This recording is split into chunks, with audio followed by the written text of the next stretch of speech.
आंखों देखा हाल सबसे पहले तैयब आप ज़रा रिपोर्ट कर दें, फिर आप दोनों की तरफ मैं आती हूँ बारी बारी। देखें ये पाकिस्तान की जो तारीख है रिश्तों का उसका जो भी ये मामला, एक अनोखा केस है। देखें वो जो होता है ना, वक्त के साथ साथ चीज़ें हैपन्स होती हैं।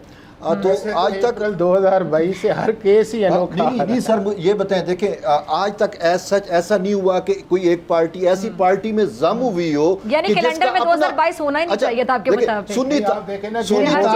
डॉक्टर साहब एक वोट ऑफ नो कॉन्फिडेंस आया, कॉन्स्टिट्यूशन के अंदर एक प्रोसेस है, हमने नहीं चलने दिया, हमने कहा हम और करेंगे।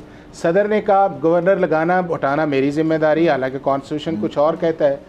आपके आर्मी के ऑफिशियल सीक्रेट एक्ट के बिल आए, सदर ने कहा मैंने साइन ही नहीं किया, उससे सेक्रेटरी ने कहा सर फाइल तो आपके पास पड़ी हुई है। उसके बाद इलेक्शन का मामला आया, तो यही नहीं फैसला हो सका था कि इलेक्शन की डेट देनी किसने है, और वो भी समझ नहीं थी हटाया किसने। डोनाल्ड से मामला शुरू हुआ, बाजवा सब तक गया, वहां से होता कहीं और गया, एंड में जाके मोहसिन नकवी साहब का नाम आ गया। अच्छा गवर्नर केपी के, ये नहीं पता चला हटाया किसने। अच्छा डॉक्टर साहब, गवर्नर केपी के इलेक्शन की डेट नहीं दे रहा, पंजाब का गवर्नर पंजाब की डेट नहीं दे रहा, सुप्रीम कोर्ट का 9 मेंबर्स बेंच जो है वो आज तक उसका कोर्ट ऑर्डर ही नहीं दे रहा कि ऑर्डर ऑफ द कोर्ट क्या है उसके। तो ये सारी चीजें जो है वो चल रही हैं। जी मुकम्मल करें। अच्छा ठीक है सर, क्योंकि तैयब की बात का भी आपने फिर जवाब देना है। तैयब जल्दी बता। अच्छा तो सुन्नी इत्तेहाद कौंसिल का मैं केस पे आता हूँ कि 13 रुकनी बेंच था, फुल कोर्ट यानी कि जो जजेस अवेलेबल थे उन पर मुश्तमिल ये बेंच है, इसने समाअत की।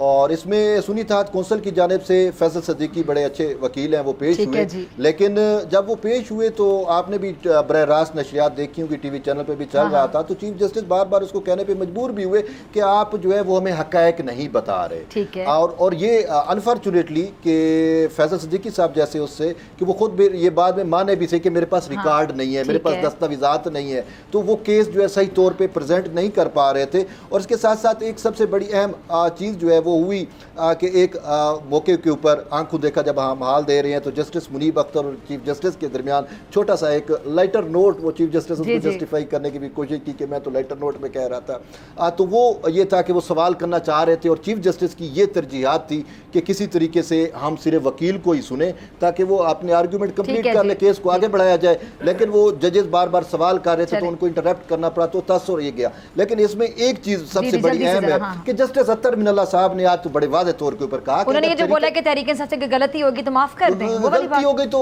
माफ कर दें, ठीक है ना। तो ये वो रिमार्क्स हैं। तो बात ये है कि ऑलरेडी अब हाफिज साहब आपकी बात में मुस्कुरा रहे हैं, वो देखें। अच्छा ये तसर मैं नहीं कह रहा, अच्छा फिर ये तसर चल रहा है कि जस्टिस अत्तर मिनल्ला फैन क्लब और तहरीक इंसाफ के लोग जो है ना वो बड़े जो है आजकल वो गठजोड़ हुआ है और अदलिया के खिलाफ और काजी के चीफ जस्टिस काजी के खिलाफ जो मामला चल रहे हैं, बड़ा सीरियस मामला डिस्कस। रियासत साहब आप बार-बार हंस रहे हैं क्यों?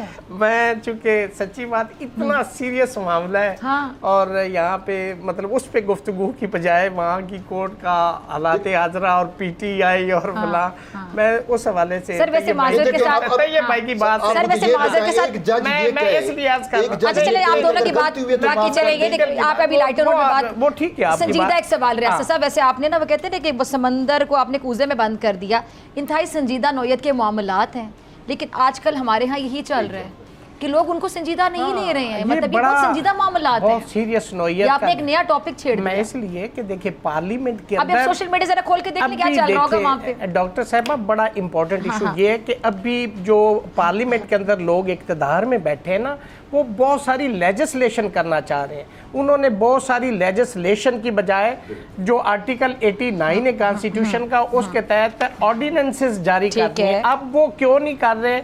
अगर आपने कॉन्स्टिट्यूशन को अमेंड करना है तो आपको 2/3 मेजॉरिटी चाहिए। ये संगे मील साबित होगा ये फैसला।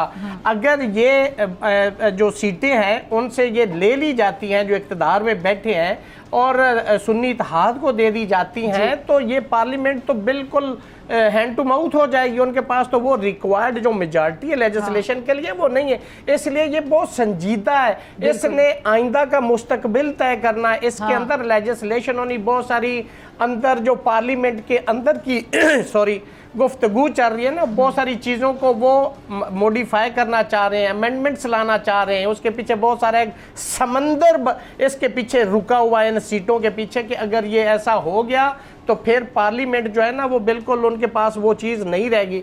तो इसलिए मैं समझता हूँ कि ये एक ऐसी जजमेंट होगी, एक ऐसा प्रेसिडेंट होगा जो पाकिस्तान की आगे ये जो 5 साल के लिए पार्लियामेंट आई इसकी राय मुतय्यन करेगा। इसलिए मैं समझता हूँ कि वहाँ पे जो लॉ पॉइंट भी डिस्कस हो रहे हैं, जो पॉलिटिकल पार्टीज की तरफ से मतलब जो उस वक्त वहाँ पे मौजूद है उसकी तरफ से, और जो हुकूमत उसको डिफेंड कर रही है, ये सारी चीज़ें बहुत मतलब मैटर करती है। और मैं समझता हूँ मेरी ज़ाती राय के अंदर जिस वक्त इसको उन्होंने एडमिट किया था इस अपील को, और इस वक्त वो कन्वर्ट होगी इनटू अपील और उस पे हेयरिंग जारी है, मैं समझता हूँ कि उसके अंदर बहुत सारी सॉलिड और बहुत सारे कॉन्स्टिट्यूशनल इश्यूज और पॉइंट्स हैं जो रेज किए गए हैं, और उनको डेलिब्रेशन के साथ सुप्रीम कोर्ट अब सुन रही है और वो इसको डिसाइड करेगी।